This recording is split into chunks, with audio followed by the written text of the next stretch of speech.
Daddy would take us on 8th Avenue to Worthing Bags. Yep. Worthing Bags. And on the side of their building, they had a sulfur water fountain that ran all the time because there was an underground, spring up under there. Yep. And we would have to drink sulfur water. Woo! Worst thing in the world. Smell like rotten eggs and everything, but sulfur water was good for you, and it's cleansing your blood. It cleansed the blood. So we would get gallons of sulfur water. Yep.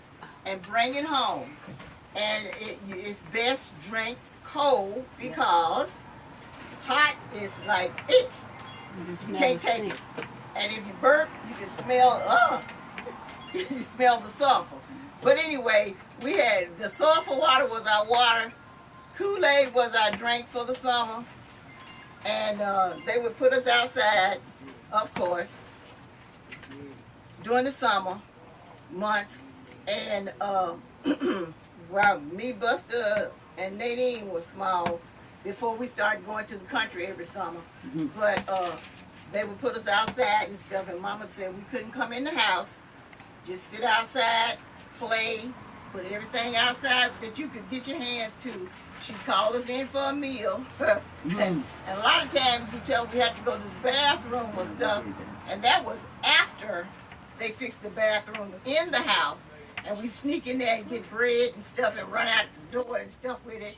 And she'd always have muffins and stuff, and we, just steal stuff out of the house and run outside and feed us and our little friends and stuff like that. But he always took us on trips, always tried to expose us to stuff other than what was in our area, which was good and stuff, and always told us to treat people the way we wanted to be treated. And always remember who you are, whose you are, and what your name is about. Your name is not about tearing down things. Your name is not about disrespect. Your name is not about prejudice or nothing like that. You were one person, but you represented a legacy of Watsons. And whenever you went out, you had to represent that name well. And if you acted up like Hugh, Thomas, and Charles, they always got whoopings over what they did. But Baby didn't get no whoopings because he was always around Daddy's leg and following him like a little puppy dog and stuff.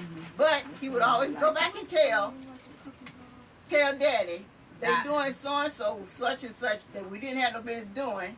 And he'd come in and he said, what y'all doing? Of course, we're going to lie. We said, nothing. Busting there would get, throwing rocks. They get in that alley, roll the tires down the alley. That's how we played. We had to be creative. Yeah. So they made scooters with skates. Yeah, we did. And we roll them all down the alley and stuff. And somebody would be down the side, on the other side of the street down there, let us know when cars were coming. Box cars. But Bust and his little crew, they would always wait for the cars to come and then throw rocks. Then when they hit the rocks and stuff, everybody would run and scatter. So, if the neighbors saw any of that, especially Miss James, she said, I'm telling you, Daddy. And when she said that, we know that it's going to be beating night tonight.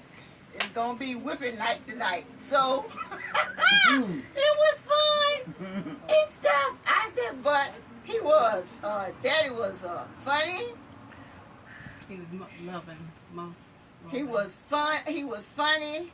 He was very creative. He could cook, and y'all missed his cooking. He could cook, but some of the food y'all wouldn't have enjoyed because we didn't enjoy it. Brains and eggs. And brains and eggs was his Saturday morning special. Brains and eggs, biscuits, sausage or bacon, and we spit all of that brain stuff out. Yeah. We hold it in our mouth, come out to the end of the yard, and spit it out, and just take our chances of getting whooping because we didn't like that. All the other stuff we liked, but not that and stuff. I guess he got hip to it, and he said, well, these kids not going to eat this stuff. Mama said, no, they ain't going to eat it. They ain't going to feed these babies yet. Woo! But, Yeah, he loved cooked. He loved to be with family, and he'd always his sisters and brother. He'd always have some kind of gathering with them and take us to visit them. But most of all, he was a family person, real family person. Business, he didn't take no mess. And if he thought you were a threat, he'd let you know. Get out of here, go back where you belong. We ain't having that today, and stuff. But that was Hugh Willie Watson's legacy for me. Oh, another thing, when I started school, and my daddy sit down and had a talk. We would have our father-daughter talks, and he would check on me every afternoon when I came in. He'd take his 30 minutes. We couldn't see him for 30 minutes after he took his bath and everything. Right. He had to have his time. Mama make him have his time. So Terrence. So he would have his time by himself, and then he would come and he would ask me how my day went, what happened, or what did I encounter that day, and I would discuss that with him and everything. And he said, well, did you have to hit anybody today? Anybody touch you? And so we discussed all of that going on for the day. But he would always hug me and let me know. He said, all I want you to do is be very observant of your surroundings and the people that you encounter. He said, always remember their faces if you don't remember their names. He said, and then he said, let me know on the family pages, whatever you encounter. He said, because if they hurt you, they hurt me. And he said, and I don't want that to happen. He said, because if they hurt you, they hurt me, and I would have to hurt them. He said, so you let me know, even the least little thing. So all I can say is, to the children, always talk to your parents, no matter how minute you think something is or whatever, because like my father always said, whatever hurts you, hurts me. So I need to know, and you need to be truthful, whatever it is, let's talk about it. Let's talk about it and let's get it out in the open. And that way we can come up with a solution of how you should move about or interact or what you should even say. Because a lot of times kids don't know what to say when they're confronted with certain things. And he said, well, let's talk about it. So if it's something I need to let you know, then I need to let you know how to say it so that you won't be offensive and you won't cause a problem, because they are a problem. You know what I'm saying?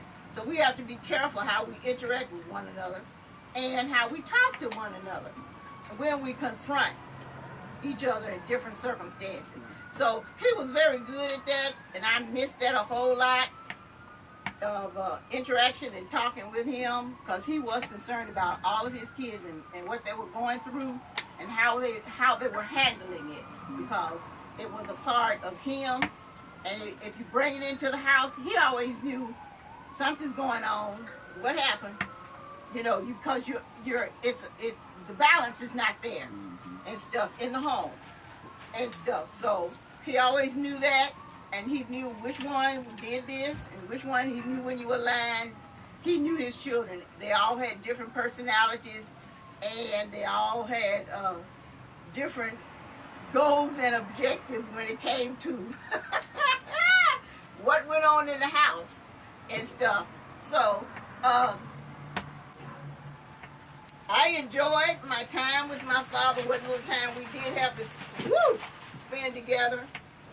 What little time we did have to spend together, and the nuggets that he threw out as an adult, as a father. And he taught, like I said, he taught us. If we don't gather nothing else, he taught as a husband. I saw how